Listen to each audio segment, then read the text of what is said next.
So like he's last in passing yards, first in He, well, no, interceptions, and no. He's most turnovers, most interceptions, worst losses, worst completion percentage, worst in. I posted on Facebook. Is that crazy or what? If this guy's a Hall of Famer, that's nuts. uh, if he is a Hall of Famer, it's got to be strictly from his 2 Super Bowl wins and his name. Like at this point, like I feel like that's the only thing that's really keeping him afloat. Right, but that's ridiculous, though. That's ridiculous. The D he had the top defense in football, the top pass rushing. I mean, it's crazy. Well, I mean, it's good for us as the Cowboys fans that they continue to let him ride out. So it's two Yeah, easy wins every year. So, but yeah, it is what it is, right? hmm yeah. All right, so we'll go ahead and get started here. And welcome to the Marcus and Mike show. I am Mike. The man over here to my left is Marcus. Marcus, how you doing today, bud? I'm doing pretty good, man. How you doing? It was a great long weekend. We had a little scheduled day off, I guess you can say, but we're back at it. If you guys have been living under a rock, Saturday was a very exciting game for the Toronto Raptors. They did end the series in 6 games by beating Milwaukee, coming back from 15 points down, I believe it was at one point. Yeah. So, Marcus, what are your thoughts on this game? I mean, clearly you got what you wanted in the game in against 6 to like get some rest. You picked the Raptors back in October, but you did pick the Bucks to win this series. Yeah.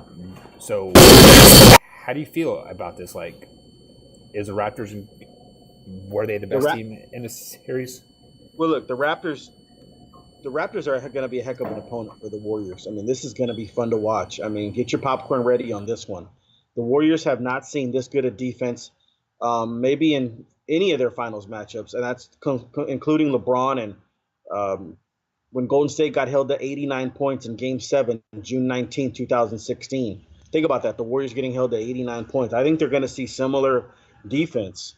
So we'll see what happens here. I mean, I picked Toronto in October, like you said, to win the championship, and that's when they got Danny Green and Kawhi Leonard, two top-notch defensive players, and Kawhi Leonard I think is the best player of the NBA. To me, that put them over the top of anybody in the league, and that included the Warriors. I thought when you listen, OG Anunoby is a heck of a defender, and he's going to come back from what I hear for games 3 and 4 in Oracle. So my feeling was if you put a lineup out there of OG Anunoby, Pascal Siakam, Kawhi Leonard, Danny Green, and Serge Ibaka, that five right there is the best defensive five that maybe the NBA Finals has ever seen. And so now the Warriors are going to have a hard time shooting jump shots with these guys. Their ball movement better be absolutely superb. Their backdoor cutting better be absolutely superb because the Toronto Raptors defense is going to be great. And I can't wait to see OG back in the lineup and to see the matchups and who guards who at the end of ball games. And Kyle Lowry's a good defender too. This is going to be fun to watch. So we'll see what happens. The Raptors just need just enough offense to with their great defense, just enough offense to get by the Warriors. And, we're going to pick in a little while, unless you want to pick it now. But this is going to be a heck of a matchup. And the Warriors are in for a wild ride here, okay? They had it easy against Portland. You notice that the Warriors didn't complain to the refs at all? Right. The whole Portland series, and they're a bunch of crybabies. They always complain to the refs. They didn't complain to the refs because there was no resistance. They just got to their spots wherever they wanted to go to against the Portland Trailblazers. And that will not be the case here. You are going to see the whining big time. You're going to see Draymond Green spend half of his time with the officials and the other half dealing with Kawhi Leonard. Kerr's going to be complaining. That's all you will see from the Warriors this series is a bunch of complaints. They will go back to when they were in the finals with LeBron, always complaining. So that's what you'll see. And that's what they do. They're so talented, but yet they spend half the time complaining to the refs.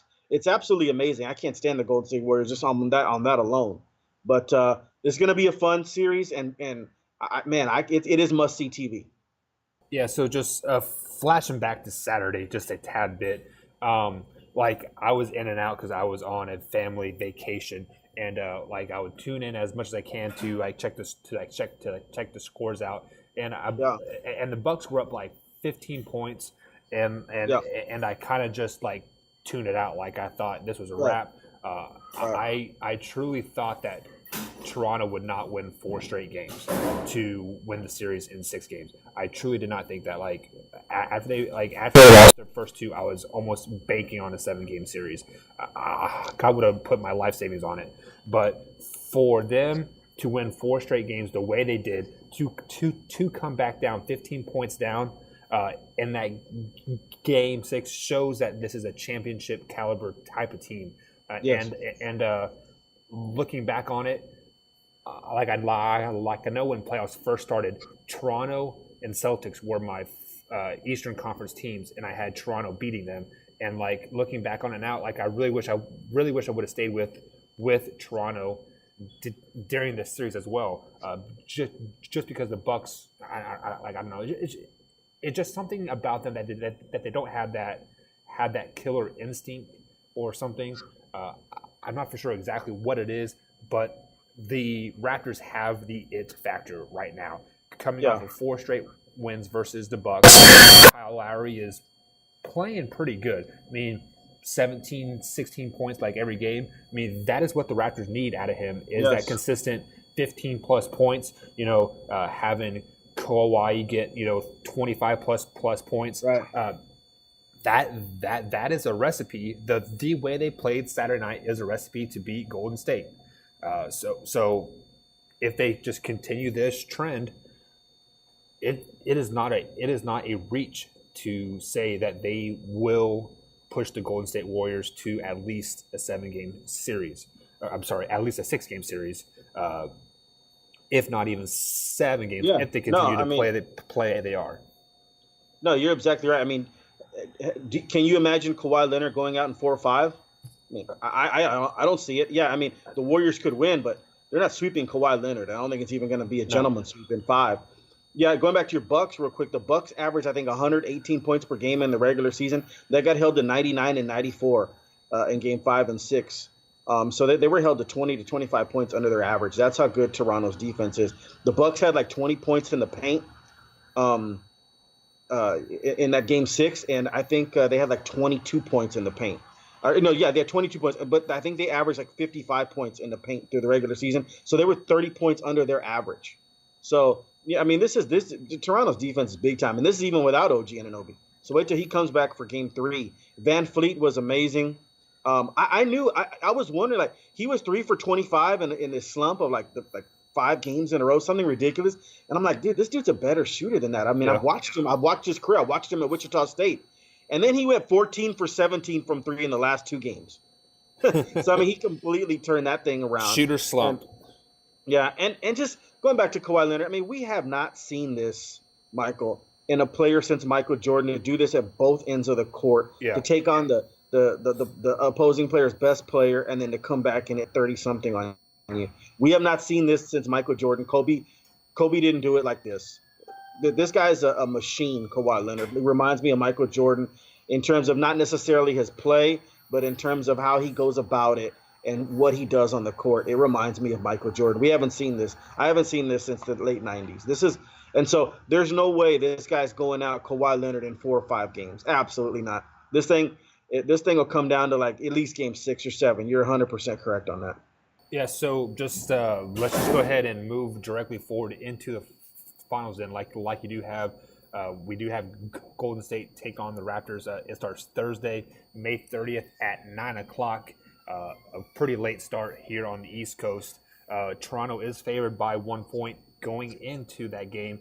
Kevin Durant is officially ruled out of Game 1, if not Game 2 as well, since I don't even know if he's traveling to Toronto. Actually, I haven't really. No, he will. Okay. There's no way he'll travel because there's too much time in between games, and he could play on the following Sunday, 3 days later. So yeah, I'm sure he's traveling there. They'll bring the doctors and all the medical staff to Toronto. I'm sure he'll be there. Right. And if nothing else, this is the finals. He'll be there to support his team. This isn't the regular season or even the regular playoffs. This is the finals. I would be shocked if he wasn't there supporting his team. Well, but this is Kevin Durant. We are talking about a everything's his way or the highway. We've seen that time and time again. Yeah. But let's just go ahead and start where everybody wants to start. Who do you got winning the series? I got Toronto winning this series in 7. I think this is going to be one of the most epic series that you've ever seen. I think about 4 or 5 of these games are going to come down to the wire, and it's going to be who makes a shot and who plays the best defense. And man, one and dones like offensive rebounding, defensive rebounding is going to be so key. Whoever gets offensive rebounds, I mean, Toronto's got to rebound. They cannot give Golden State Warriors extra possessions. Man, I cannot wait. I'm going to pick Toronto in 7 because of Kawhi Leonard, and especially if Durant doesn't play those first 2 games. And by the way, Toronto has to go up 2-0 without Kevin Durant. Yes. In the lineup. If they can't, listen. Kawhi Leonard could come back even if the series is 1-1. I don't doubt this man playing ability. But it would be better for them if they went up 2-0, especially with Kevin Durant coming back probably for games 3 and 4. But like I said, I think OG Anunoby, 6'8" and can defend, is coming back also for games 3 and 4. So this is going to be fun. What that does, Michael, is Kawhi Leonard will be guarding, Klay Thompson, Stephen Curry, whoever they want him to guard. They may even rest him on Draymond Green in terms of Draymond Green's shooting ability. Now, Draymond Green has a lot of movement, so it's not necessarily getting rest. He's like a poor man's Magic Johnson and poor man's LeBron James. So when I say rest, I mean like guarding him at the perimeter. Right. That's when I mean rest. But they could put Kawhi Leonard on Draymond Green. But now, games 3 and 4 at Oracle, if OG Anunoby comes back and Kevin Durant comes back, now you have the luxury, if you're Toronto, of putting Kawhi Leonard on Kevin Durant, and then you can move OG to Draymond Green. So this is going to be fun to watch. I mean, this is the first time in their 5th trip to the finals, the Golden State Warriors, that they're facing a team that has enough defenders for their great players. Right. Usually you're a guy short or 2 guys short. You might have 1 or 2 good defenders, and then, oh my God, how are you going to guard all 4 or 5 of them, right?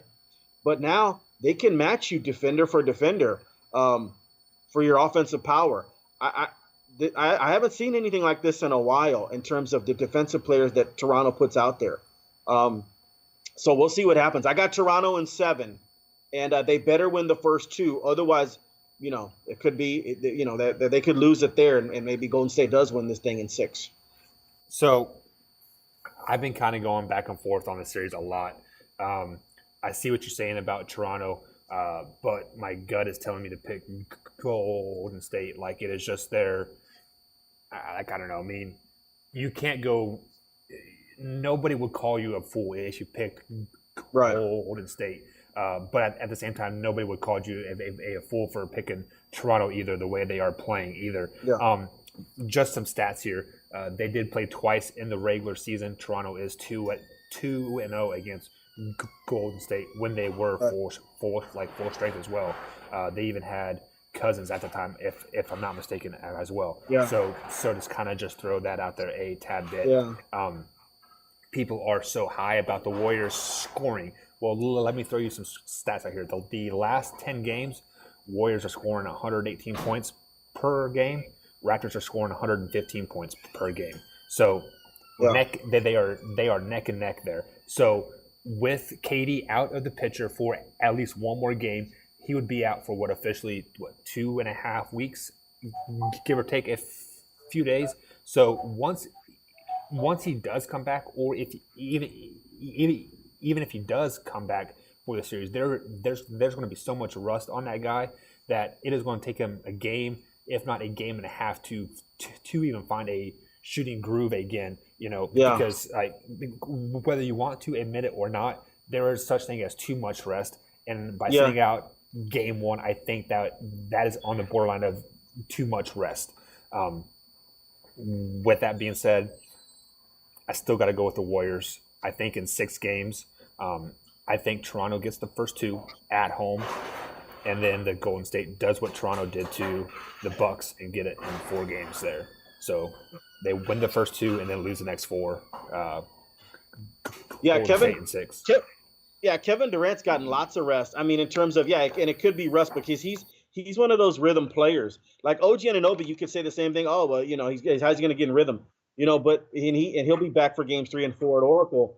But OG Anunoby doesn't need He doesn't need to get into rhythm or anything. He just needs to play great defense and hit open shots. Kevin Durant, that is going to be a lot of rust, So we'll see what happens there.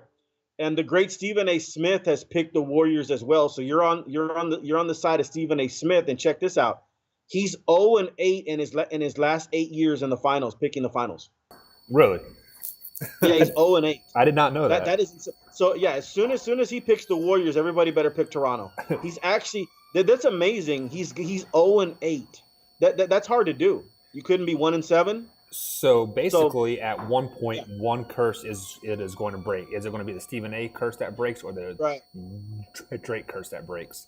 So yeah. So I mean, I don't even know how you go 0-8.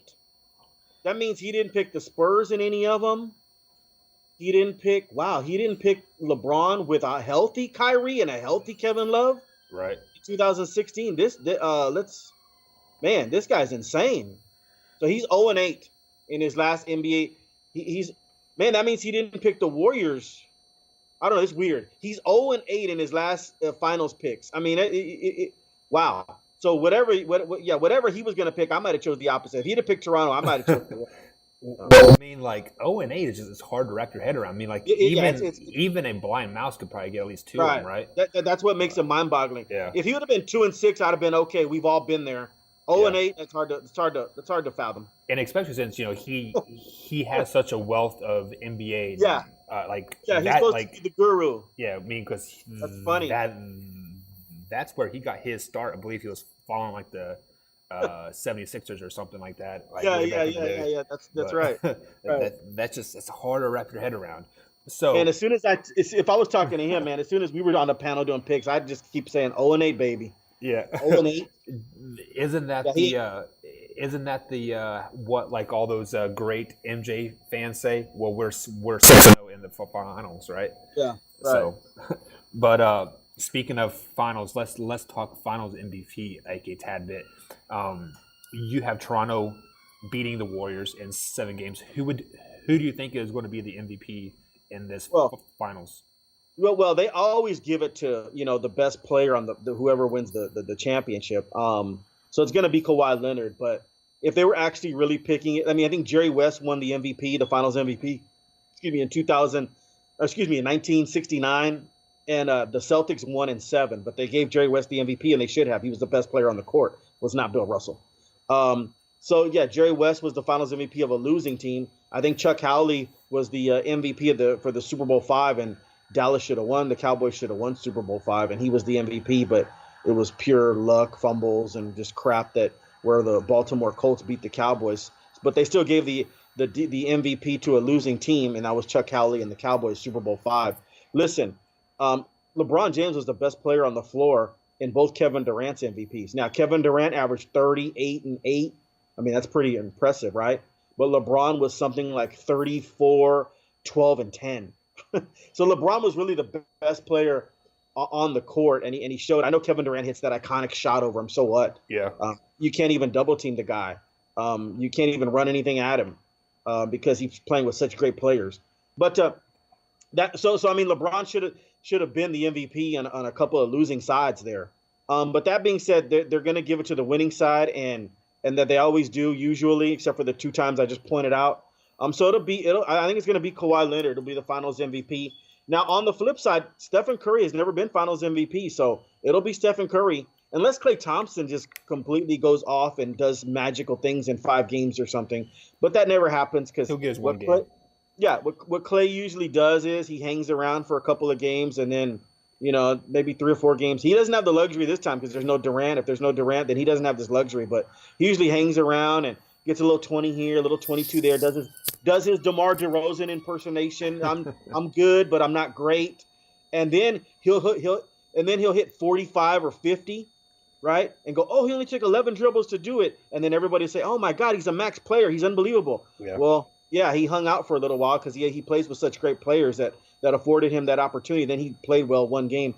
But yeah, it'll be Stephen Curry. I mean, Stephen Curry's got to play lights out in this series, and I can't wait to see who Stephen Curry guards, who guards him. I guess it'll be Lowry off the bat. Lowry's a good defender, but in crunch time, like I said, Toronto can throw out there all players, everybody over 6'6", Danny Green being the shortest player on the court. And they can throw that out there at the Warriors, and the Warriors are going to have trouble. As soon as you start switching around, Curry's going to have a hard time shooting over the top of OG, Kawhi, Danny Green.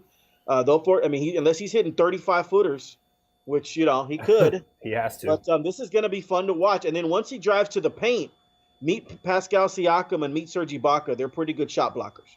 So good luck with that.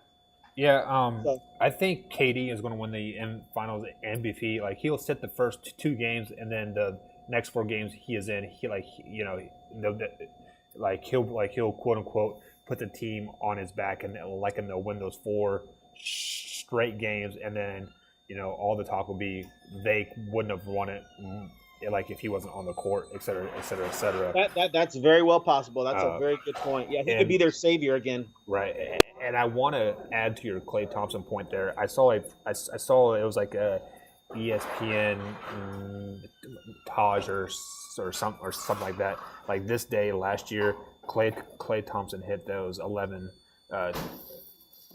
3-point shots versus Oklahoma to basically win the series. I believe it was. Yes. So, if Klay misses 1 or 2 of those shots, that was a Klay Thompson. That's what's amazing. Yeah. You want to revisit history for a second, and this is always fun to do for me. Let's just say Klay goes he misses a couple of those shots. Well, guess what happens? Durant wins, and Durant's in the finals, right? Then he never goes to Golden State. Right. So Klay Thompson making those jumpers was partly the reason why Kevin Durant ended up with the Warriors. Because it's just incredible, the history. I mean, just a few shots here or there missed, a couple of fumbles, and that's the way sports is. It's amazing. So what you're saying is Klay Thompson is the reason why everybody hates the Warriors right now, right?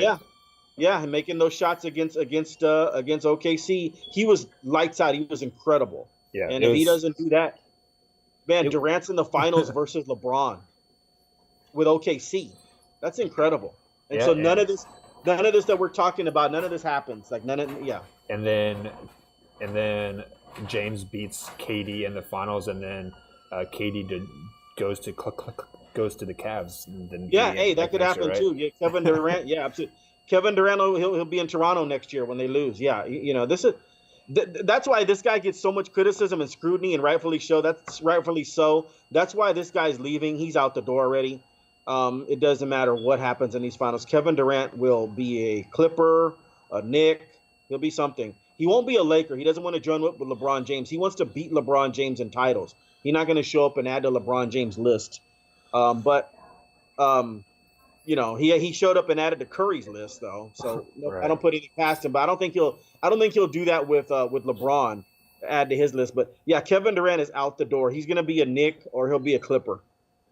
Yeah, I believe he's going to New York if everything you hear is somewhat correct over the last 3 or 4 years, or like it's been talking about it for like a while. So let's go ahead and switch gears a little bit here. Let's go ahead and switch over to the amateur league. Well, I guess semi-amateur league. RJ Hampton, he is he is the number 5 recruit of the 2019 class. Has decided not to go to college. He's going to Australia to play professional basketball over there for a year. I believe his tweet said that his goal is not to go to school and to learn. He wants to go to the NBA. He is passing up Kansas, Texas Tech, Kentucky, and Duke as well. Was in the running for to receive this guy. So is this the beginning of the end of college basketball? I don't think so, but let me go back to that. I mean, I think Texas Tech right now, and Coach Beard is kind of disappointed. He's a Texas kid, RJ Hampton. So that was, getting to the championship game and all that. You gotta hopefully you reap the benefits of other kids saying, that's a good program. Let me go there. And they had RJ Hampton in their backyard almost, and he's the number 2 rated point guard too, by the way. Now that would have been a good get for Texas Tech, so I'm sure they're disappointed. Man, I don't think so. But I'm surprised more kids haven't done this. I mean, that's that's a good route to go to, man. I mean, why show up for college for a few months? I mean, go get There, paid. there have Enter the been draft. 3 or 4 other players that have gone that Yeah, route, they uh, have. but at the same time, they really didn't pan out, or were they as high as picks sought out as this guy? Terrence Ferguson was the most recent one in 2016, and he was the number 11 uh, uh, rated player. So, I mean, it's Yeah. very few and far between. No, no, I get it, but I'm surprised it still doesn't happen more often. I mean, some of these hardship cases. I mean, if Australia was handing me a check for $1 million to play for them for 4 months, or go to the University of Kentucky, um, I'd probably rather go to Australia and take the $1 million, instead of getting yelled at by Calipari. Why aren't you rebounding? Yeah, So but but then you have to look at this on the flip side as well. Like, are you going to learn as much as by going like over there and playing with inferior talent, or would you learn more by going to Texas Tech and actually playing competition night in and night out, I don't. experiencing March, Yeah. that kind of thing. I wouldn't care. I would be so confident in my abilities that, if I'm the number 2 rated point guard in the nation, I feel like I could score on LeBron James. It's like, like a Darius Garland can. You know what I mean? So that wouldn't even I'd be worried about the money now. Like homesick, and I don't want to go overseas, and my parents probably would have to come with me. That would be a no brainer. So, I mean, it's a big decision. It's something to think about.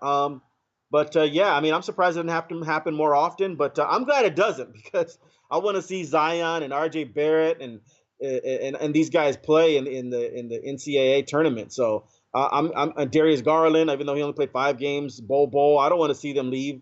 Bol only think played 9 games, but I don't want to see them leave. I want to see, at least we got a sample of Darius Garland for 5 games, and what Bol had played 9 games. Those 9 games were spectacular, by the way, and that's why he should be a first round, maybe a lottery pick. Bol out of Oregon.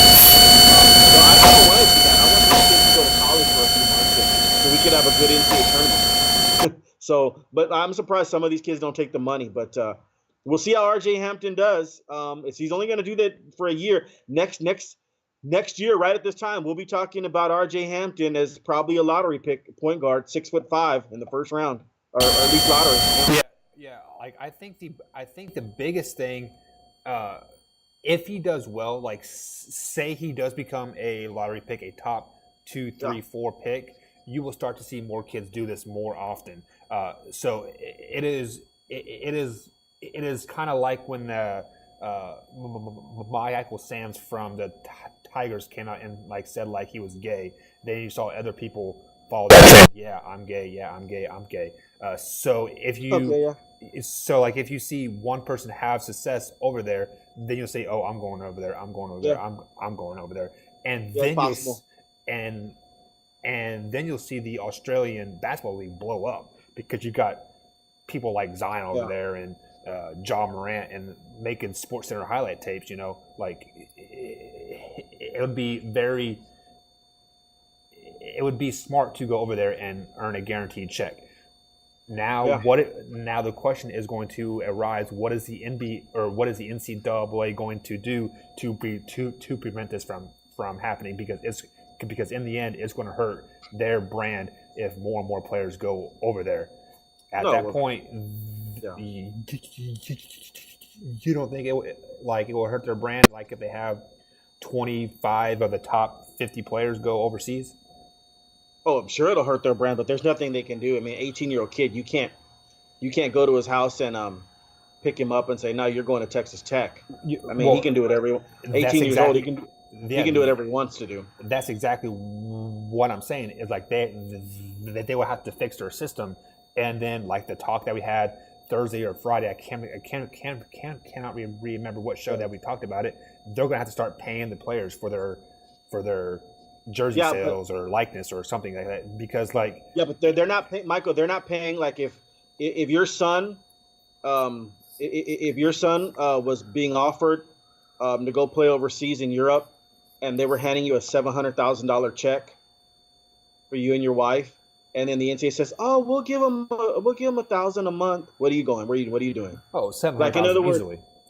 Yeah. Well, I mean, unless you already, listen, some families already have money. I mean, I'm doing okay. I mean, that's tough to turn down 700,000. But if I knew my son was a top prospect and probably going to be in the NBA draft the following year, we might just bite the bullet for a year. I mean, we're not desperate. We're not destitute. So 700,000 sounds lovely, but he's about to have his name called. All he has to do is go to Texas for 5 months, and then a year from now he's going to have his name called, and we're going to be instant, or well, he's going to be instant millionaire. I mean, so what I'm saying is the hardship cases. You go to uh, players and parents with not a lot of money, and then Europe was offering them a $700,000 check. There is no way in hell that I'm going to show up on the Texas Tech campus when my parents and the lights are getting cut off. You know what I mean? That doesn't You are make any 100% right. You yeah. yeah. I mean, like, there are cases just like at UK where Winyan Gabriel, he strictly Yeah. went to the NBA draft because they needed cash. Like, Right. like his mom's car was getting repossessed or some of that. But then at the same time, you don't really hear a lot of those cases because those colleges are paying them under the table or paying their mom's rent or something like Yeah. that, usually to keep them around. And like I think that's the only reason why a lot of these kids do go to college is because they are getting paid in a roundabout way. I mean, like, it may not be directly to them, Right. like at all, but they're No. driving Yeah, driving around in a brand new car. They're you like, know, you always got hear all the time, upgraded. Yeah, we got your mom a job, yeah. and here's a duffel bag of 20 grand to start her off. So, yeah, I mean, yeah, that I'm sure that happens. I mean, yeah. But like I still have to, because like my college experience was like it was a great experience. Like, I met some lifelong friends. Like I Right. I got to travel the United States, seeing Right. things that I probably wouldn't have seen if I would have went over and played in the European football league for 3 or 4 years. Yeah. So, I mean, like, I see why he's doing it, earn that check. He could get hurt, lose millions and millions. So it's kind of up in the air, like what I would do. Yeah, I don't know his family situation. I mean, if they're destitute, or he just doesn't want to go to college or something. I'm not sure on that, but I mean, I don't know why you would turn down Texas Tech if your family has money. It's just but if your family doesn't have money, man, then that's, yeah, I probably would go too. Well, but then you go into the boat as well. It's just like, maybe he sucks at school, like maybe he doesn't know how to read, or maybe like he has skated through by so much by being an athlete where That's possible too. Yeah, yeah. he and just like he will never be eligible, or like maybe it's a eligibility issue. Like, maybe he's not eligible to go to school because his SAT scores are too low, or Right. GPA too score, or something Yeah, like that. absolutely. And then in that case, you do like the old Steve Miller song, "Take the money and run." Yeah. Right. So guys, that is going to be it for today. We touched on a little NBA Finals, finished up on the Eastern Conference Finals, and RJ Hamilton is going over to, I believe it's the New Zealand is the team that he signed with. Is it okay? And then yeah. I wonder how much money he's getting too. I did not see that. It's got to be six Yeah. figures. I mean, you're not leaving if it's not at least six figures. So yeah, we'll talk about that tomorrow. Oh, here we go. $1.2 million. So Yeah. there Yeah, we go. yeah. So Hey, Michael, doing see all right. ya. I'm joining him. I'm his agent. all right, man. We'll see you I'll in be 6 doing the months. show from New Zealand. We'll see you in 6 months, right? Yeah. All Right. right, guys. That is it for today. Catch us tomorrow, same time, same place. Later.